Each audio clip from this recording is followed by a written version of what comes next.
Episode 44, venture capitalist turned executive leadership coach, Jerry Colonna.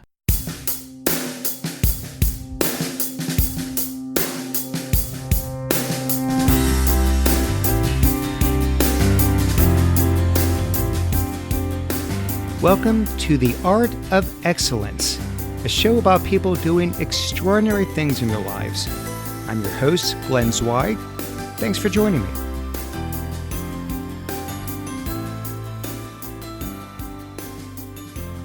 My guest today is Jerry Colonna. Jerry's the founder and CEO of Reboot, an executive coaching and leadership development firm whose coaches are committed to the notion that better humans make better leaders. Previously, he was a successful venture capitalist with JPMorgan Partners and Flatiron Partners focused on technology startups. His new book is titled Reboot, Leadership and the Art of Growing Up. He lives in Boulder, Colorado. Jerry, welcome to the show. Oh, thanks for having me, Glenn. It's a delight to be here. Well, thank you. Jerry, you're very self-reflective in the book and talk about the struggles that you had growing up. It was a pretty turbulent time for you, and I think that backstory is really important. So I was hoping you could share some of that. Sure. What specifically would be helpful? Because I could talk for hours. Well, I always say when I ask people, where do I start? I usually am told, start from the beginning. One of 7 children, grew up in Brooklyn. Mom was bipolar with schizoaffective disorder, which resulted in many years of depression-like symptoms, but hallucinations and tremendous challenges. Spent many years in and out of hospitals.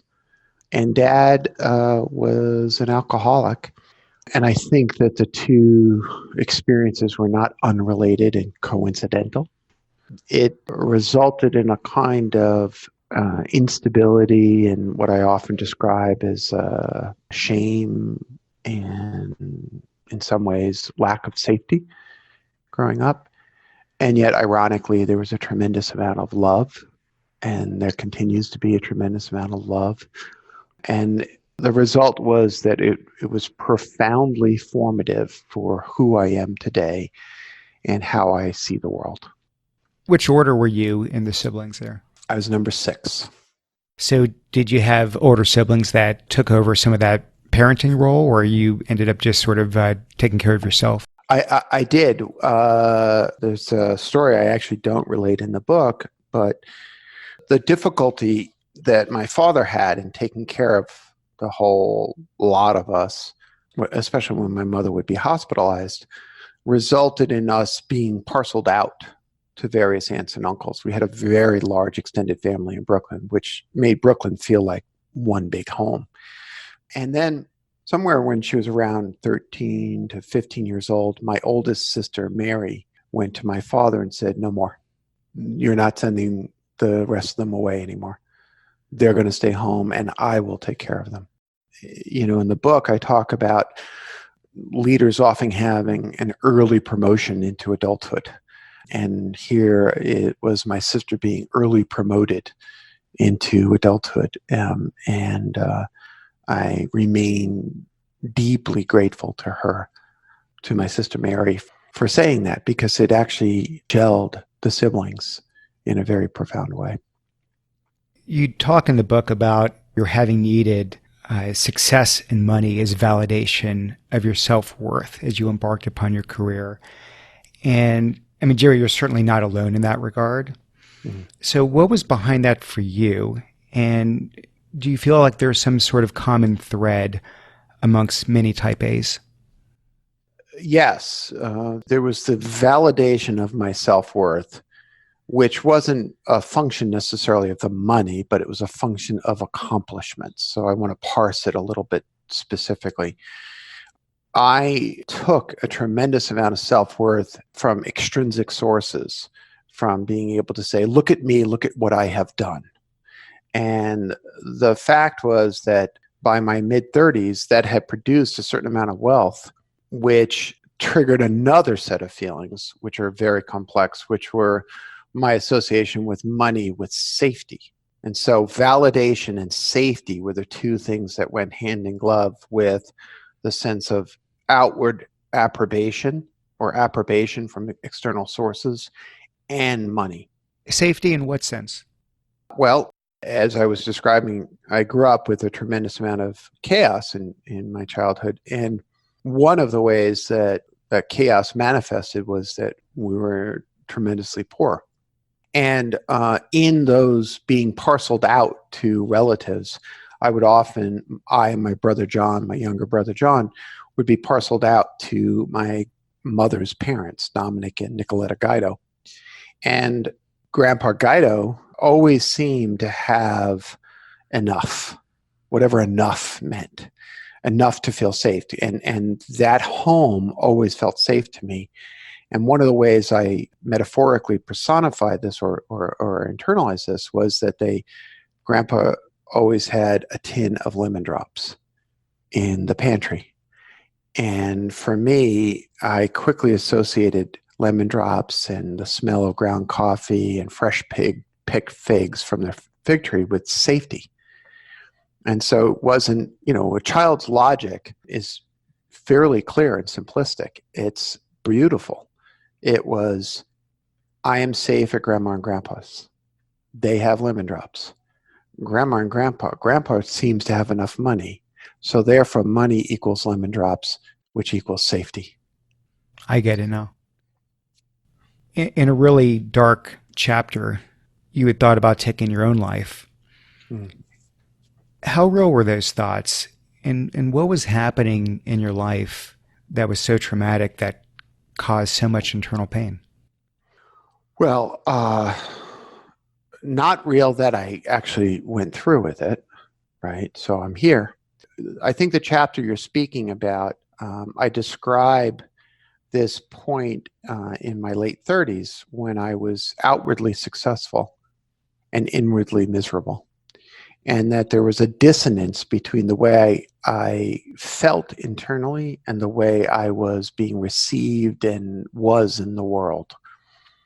Now, that resulted in a significant depression in my life, which resulted in this moment, which I describe as standing outside of the smoldering pile of what had been the World Trade Center, Ground Zero, and wanting to leap in front of a subway train. Now, the threat was real because when I was 18, I had attempted suicide.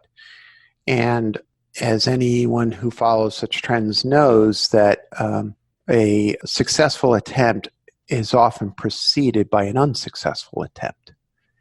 And so this was no joke. And fortunately, I was in therapy with a brilliant psychoanalyst, Dr. Sayers.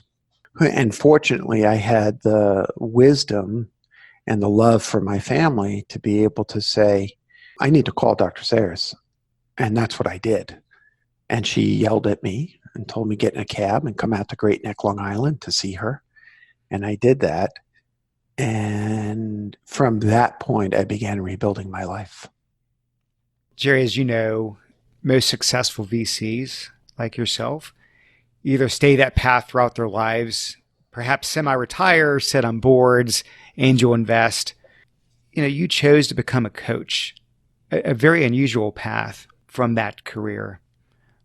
What was the inflection point? It's funny, as you were asking the question, I was sort of parsing your verb and the construct. At the risk of sounding a little prosaic, I didn't feel that I chose it as much as I came to the realization that there was a way of being that I was called to do. And the fact that the container happens to be a coach just happens to be true. I mean, it could be a writer, it could be a teacher. It's all of a piece. It's about holding people's hearts together. The realization hit me when a young man came into my office in 2003, 2004.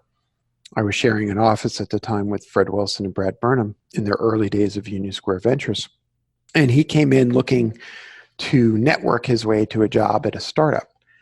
And midway through that conversation, now I understand I do this all the time. I started asking him a few questions that had him crying. And I didn't know what I was doing at the time, but I realized that I was asking him to look deeply into his own life. And one of those questions was, you're a lawyer. You seem miserable. Why did you become a lawyer in the first place? And after telling me about pleasing his dad, I realized that I had a particular gift for being with someone in that particular moment, partially because I had been willing to be in that place myself. And so everything that I am today stems in part from that juncture, from that realization that this is what I was meant to be. Well, the underlying thesis is better humans make better leaders, but to become a better human, you have to go through what you call radical self-inquiry to truly transform. So what exactly is that, and why is it so important? Yeah. So before directly answering that question, I'll add a little bit. The first thing I would say is, well, duh, right? Better humans make better leaders.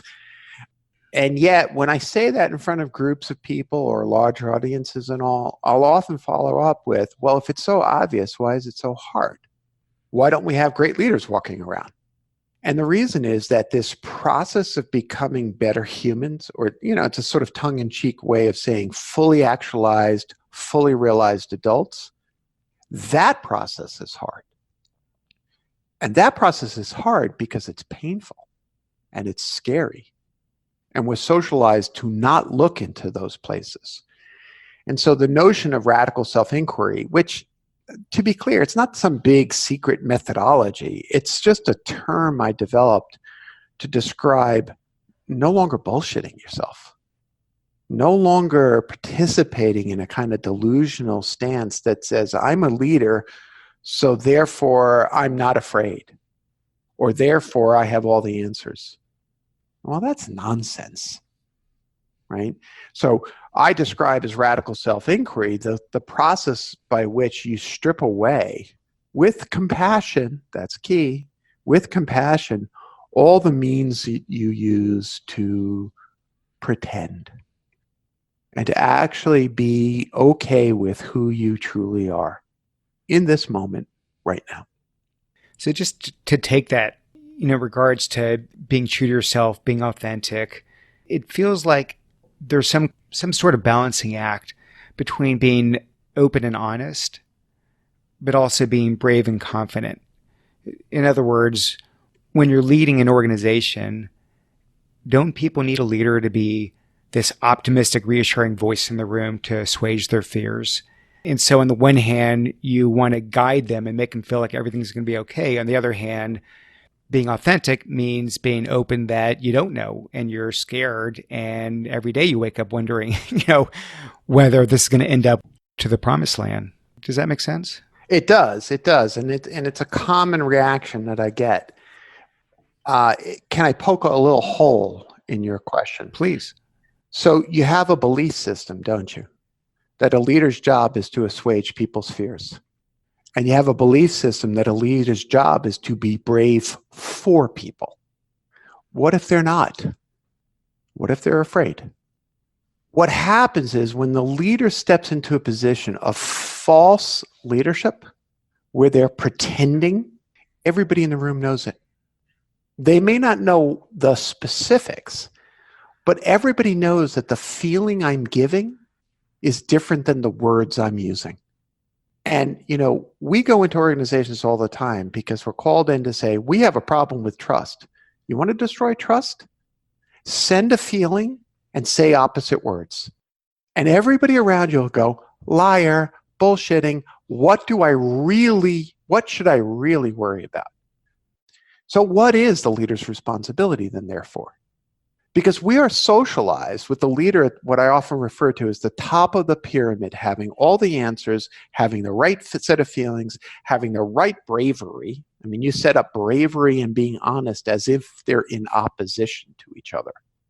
What about being brave and honest?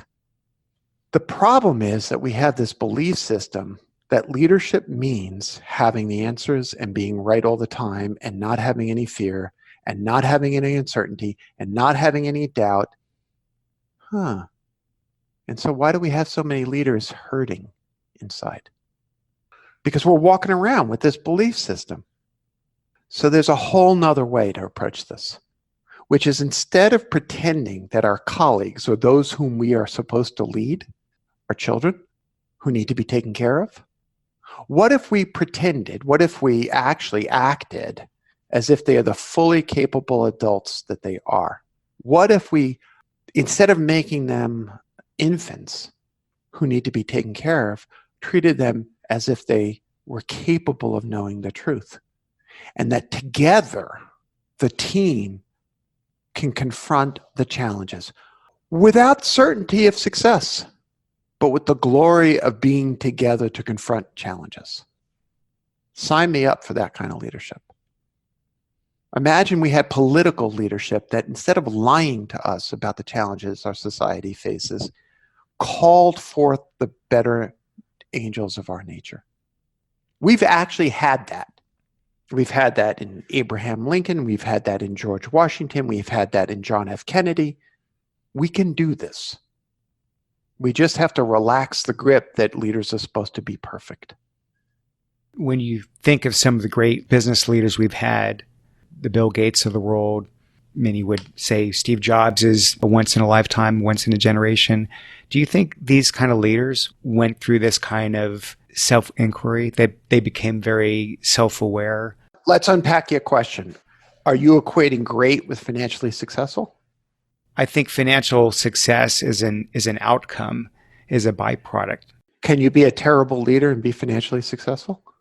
Sure. It may be hard to be sustainable. Can you be a terrific leader and not have outsized wealth?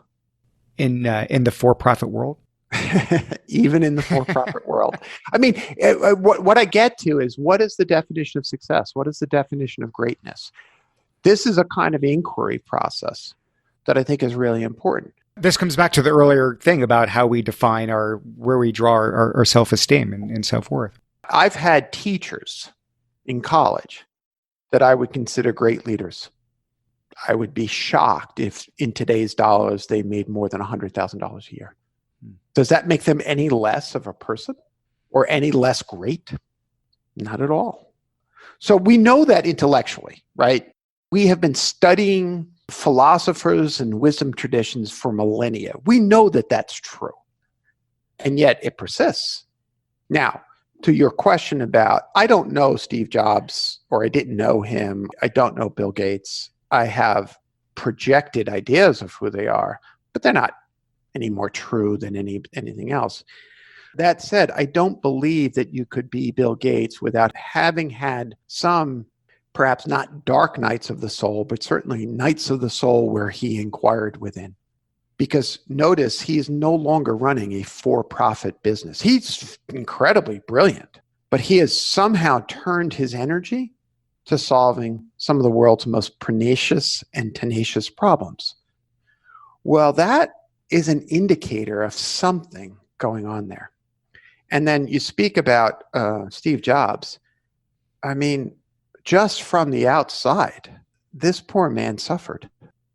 To me, his greatest success, again, this is a projection, this is an external understanding of him.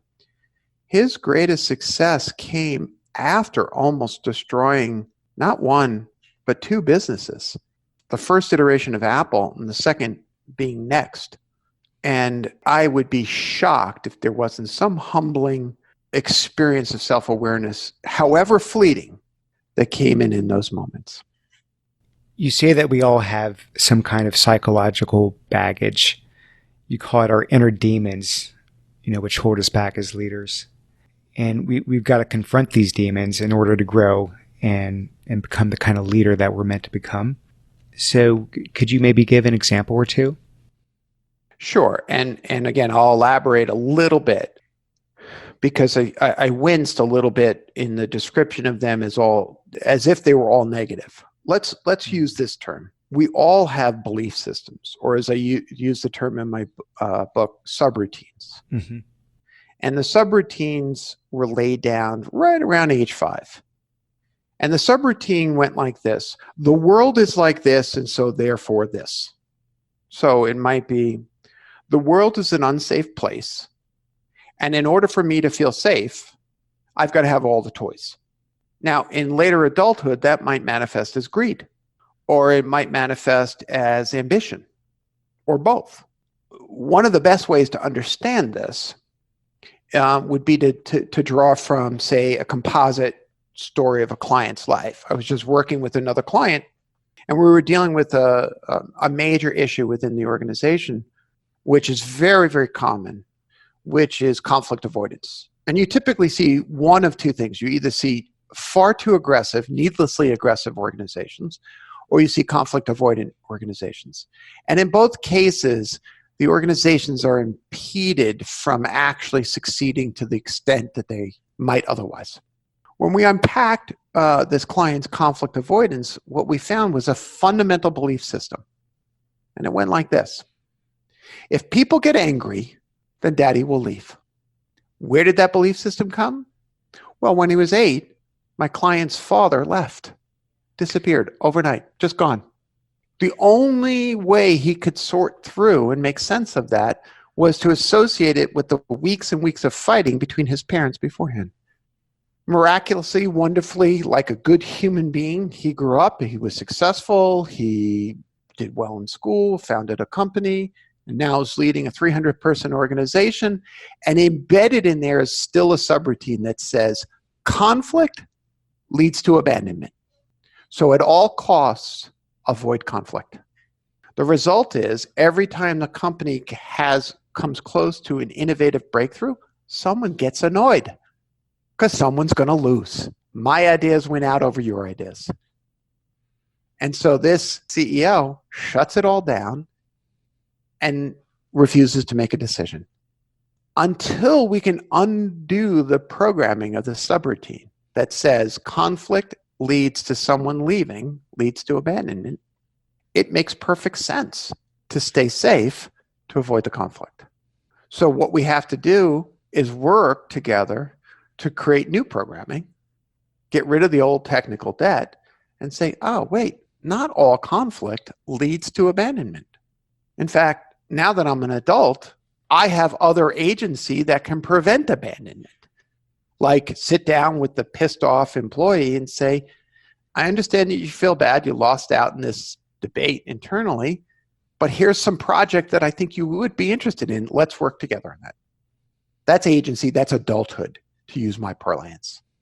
And I know there's no one answer, but when you see these transformations happen, are we talking over the course of a year, years? I mean, how quickly can this happen where someone, after so many years of living on Earth, can get to know themselves to the point where they can just become a very different kind of leader? Instantaneously. No, I'm kidding. Sign me up. Right. Would that be so? So I've seen it happen over months. I've seen it happen over years, and I've seen it happen quickly. But I will say this about transformation, because that's what you're really asking. Transformation doesn't occur simply with cognitive awareness. I understand. It's all rooted in the fact that my father lost his job when I was 10 years old. Transformation occurs, cognitive awareness is a necessary precondition. You've got to understand what's going on, but you also have to have compassion and patience with yourself, because those old subroutines, they were miraculous. They kept you safe. They kept you feeling loved. They kept you feeling like you belonged. They did a magnificent job, and they are going to stick around for a very long time. What happens is, with repetition, with love and kindness to oneself, there I go again, believing that old subroutine, and by allowing those of us who are in our lives, our life partners, our business partners, our colleagues, to understand, we can create the conditions for us to change. Quick little example. I have a client, his 360 review came back. Number one piece of feedback: this guy is never satisfied. What a pain in the ass. No matter how good we are, we cannot celebrate success. Turns out 2 generations back, most of his family were killed by the Nazis. Those who survived embedded a very, very important lesson. Don't you relax, because the knock can always come at the door. That got internalized as a subroutine, which was, if you cannot celebrate if you can't relax. If you relax, it's dangerous. So therefore, don't celebrate. By my client taking this connection in, and equally important, not making his colleagues responsible for fixing it, but giving them an awareness, the reason he can't celebrate success has nothing to do with my failings. It has to do with his programming. That's tough. And now he's at the point where he says things like to his team, well, you know me, better not roll out a birthday cake because I'll be scared. And everybody smiles with love, and they give him a cupcake because that's about the most celebration he can handle. So he comes into new loving relationship with the programming, and he thanks it. Thank you for keeping me safe. Thank you for keeping my parents safe. And just to sort of press on this a little bit, and I'm not trying to challenge it, but just maybe trying to really understand it. If that client hadn't been able to make that connection with a tragedy 2 generations past, if someone just had gone to them, if a coach, someone had just gone and said, or a board member to say, listen, your perfectionist ways are really challenging to your team. You're going to lose people. You've got to find a way to celebrate the victories along the way. You've got to recognize people's contributions.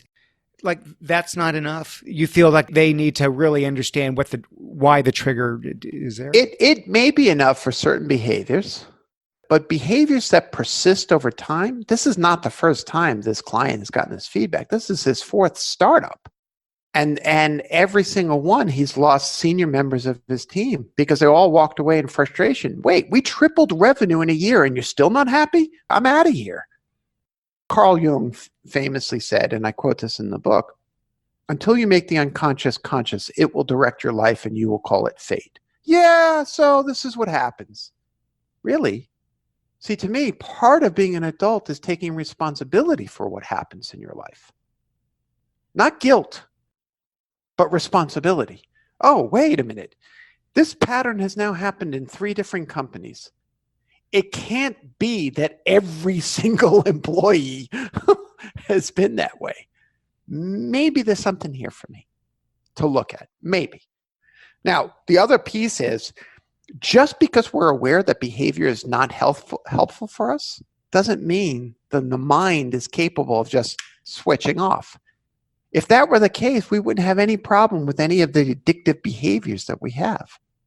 The human mind is incredibly complex. It's glorious and it's wonderful, and it's incredibly complex. I can't tell you the number of behaviors that I persist in that undermine my own happiness because it makes me feel safe. My therapist used to say to me all the time, would you rather be right or happy? Oh, I'd much rather be right. Oh, you mean both isn't an acceptable answer? Or what I would say is, when I'm right, I'm happy. Right. There you go. There you go. So, Jerry, do you ever find that in this process of self-discovery, rather than opening someone's eyes as to their motivations, let's say to, run a company, that it actually makes them realize that they shouldn't even be running a company to begin with, that they were chasing the wrong career all along? Does that happen? Yeah. It does. It happens all the time. We're famous for our boot camps, even though the boot camps represent less than 10% of the activity that the company does. But I will tell you that probably 20% of the attendees at a boot camp walk away with a career shift in some capacity. And a good percentage of them give up their position as CEOs. Now, it's a misleading statistic because you don't come to the boot camp when everything's going great, right? You come in saying things are awry and I'm not sure. Same thing, by the way, with working with a coach. Very rarely is someone doing super well and then they say, I'm going to really amplify that by working with a coach. It can happen, but more likely it's I'm struggling. And so in that struggle, oftentimes what gets revealed is I was really good at taking this company from 0 to 10 million in revenue, but it's actually time to hand it off for somebody else to take it from 10 million to 100 million in revenue, because there are just different issues going on. And that process of self-awareness and self-discovery can do that. Equally important, though, or equally interesting, is when what happens is someone comes into a coaching engagement and thinking that it's time for them to leave, only to realize that no, they just need to make these 4 or 5 changes, and then they are revitalized and they can stay and continue to grow. There's a quote from your book. We have to be willing to accept life as it is, not as we wish it might become. To live in the reality of what is today, not what might be in the future. So what's wrong with dreaming? Who said that I said anything wrong with dreaming? Well, it almost seems like it's just focused on the realities as opposed to some sort of future state that may or may not happen. Am I just misinterpreting it? I think it's a narrow interpretation, because the whole section is really about coming to understand and coming to grips with reality as it is. And that part of that inquiry process is acknowledging what's working and what's not working. There's an old Zen aphorism that I have bastardized, which is, this being so, so what? Meaning, this is the reality. What will you do about it? Now, there is a place for dreams. Yeah, there is a place for plans about the future and wishes, and it is a glorious place for us. As a Buddhist, I'm comfortable with language around attachment and detachment. And I'm very comfortable with the notion of non-attachment. So here's the way to think about your dreams. We all should dream. As the poet, I think it was Robert Browning, wrote, man's reach should exceed his grasp, or else what's a heaven for? But when my sense of self-worth is attached to the achievement of that dream, I am signing myself up for a lifetime of suffering. So if I can hold on to that dream and use it to create an esprit de corps in the team, use it to mobilize forces within myself, to imagine a future that is possible, that is wonderful. But if I fail to reach that, and I turn that into more self-criticism, then I've introduced more suffering, needless suffering into the world. You do not have to beat yourself up for failing to achieve precisely the dream that you thought you were going to have. Because guess what? There may be a dreamlike state that's existing right now, right in front of you, if you just open your eyes to it. I want to talk about resiliency. You say that there's a difference between grit and stubbornness. Yeah. The former being good, the latter being dangerous and even unhealthy. So what's the difference between the two? Well, I like to play with this notion of true grit and false grit. And false grit is stubbornness. False grit is refusing to listen to the world, refusing to listen to your life partner who says, if you keep this up, I'm going to leave you. But I'm holding fast to my mission. Oh, wait a minute. I'm holding fast to my mission of building my company so that I may be happy. And the person that I love more than anything else in the world is telling me that they're going to leave me and I'm going to be unhappy. That's stubbornness. We misunderstand persistence and grit and strength. It actually has a flexibility. It has the capacity to internalize new information. It has the capacity to be flexible, to understand that we can hold on to the largest possible goal, which is creating, say, a safe and happy life, while letting go of our preconceived notion of all the steps necessary to get there. The problem is that the language we tend to use around grit, to me, inculcates a sense of stubbornness. Hold fast. Don't let go. Well, that's kind of silly. The problem, the deeper problem, is it's really, really hard to discern when I'm being flexibly gritty and just stubborn. And that's where our community can be helpful to us. Our best friend can walk up to us and say, Glenn, you're kind of being ridiculous here. You might want to take a look at this. You might want to take a look at that. And that's kind of sweet when that happens. So, Jerry, I think a lot of people feel lost in life, that they're not on the right path. But you say that maybe being lost is part of the path, that a pathless path, as you put it, is the right path. Do you really believe that? I do. It's a core belief that I was taught by my Buddhist teachers. It's always easiest to discern the path by looking backwards. Oh, that conversation I had with Glenn led to the conversation I'm going to have with Josh, which leads to, and now there's a new opportunity. But you never know, not while you're in it. And so while you're in it, you feel lost. I think the negative experience of feeling lost stems from the belief system that you're not supposed to feel that way. So to be clear, it's not that being lost is a good thing. It's that understanding that being lost is normal at times, and not using that experience to collapse in self-pity and self-criticism, but to understand it's like, that's where I am. And as I often quote, the poet David Wagner has a beautiful poem called Lost, in which he basically says, when you find yourself lost in the woods, stand still. Meaning, don't keep tromping through the forest. You're going to get further lost. And just like if you apply that to our lives and to our leadership, too often people are so terrified of those temporary and momentary feelings of being lost that they persist in behavior that makes the organization even worse. And they push and they push and they push and they push. And the result is everybody's walking around feeling lost. I love to ask hypotheticals. I know the hindsight is sort of pointless and not very, again, not very Buddhist of me, but I'm just really curious. Had you had all this wisdom about yourself early on, if you had gone through this radical self-inquiry before embarking upon your career, do you think you might not have ever become a VC? Or do you think that first career was a necessary path toward enlightenment and providing an important foundation to ultimately become a better coach? I'm really uncomfortable with the notion of somehow being enlightened. I am far from enlightened. You're more self-aware. You know yourself better than you did early on.